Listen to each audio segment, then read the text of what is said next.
पालंग शागर गोटे रेसिपी करिए पालंग शाग डालमा देखु माटी आलू आलू सारू को तेल में भाजीदवा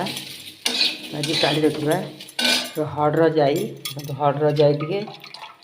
हड़र जाई दे डालमा करिए सांग मैंने हड़र जाई आम करिया तेल हल्दी दे तेजपत्र हड़र जाई बसईदे तादे जो भाजी माटी आलू टे नालुआ आसो ना से माटी आलू सारू आलू सब भाजीदे भाजी देकी से जाई पकईदे देखो आगु सब आलू सारू पकई गोटे हुईसिल देदेबा गोटे दुईटा हुईसिल ओल्लैदेबा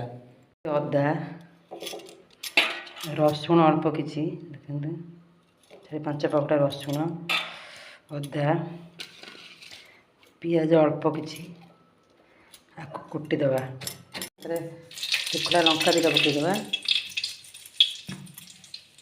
पंच फुटण पकईदेबा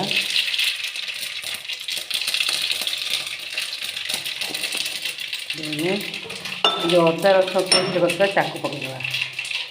पकईदेबा हलदी गुंड लंका गुंड पकईदेबा किछ समय कषिदेबा माने आमर मसला कषि हो गलानी देखु पालंग शाग काटिकी जो रखी धोईकी पकईकी कषिदेबा अल्प समय कषिदेबा देखो सांग मैंने आमर पालंग शाग 5 मिनट में कषिदेबा मसला पकईकी जो जाई सीझे रखा जाई आलू साग सीझे रखा देखो मिक्स करदेबा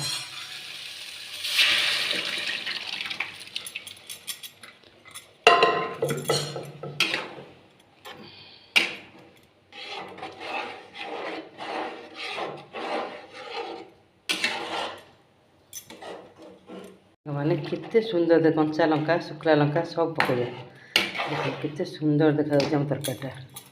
करिया धनिया पत्र पकईदे धनिया पत्र डालचीनी गुजराती लवंग सब मिसिक गोटे गुंड होती पकईदे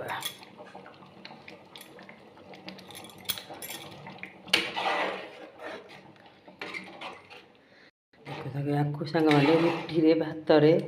जो थे खाती एत सुंदर लगे बन थे देखूँ तापर मत कमेंट करें देखते केते सुंदर देखा देहपाई भी बहुत हेल्दी देखो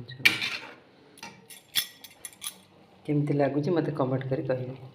निहाती थे रेसिपीटा ट्राए करूँ देखो।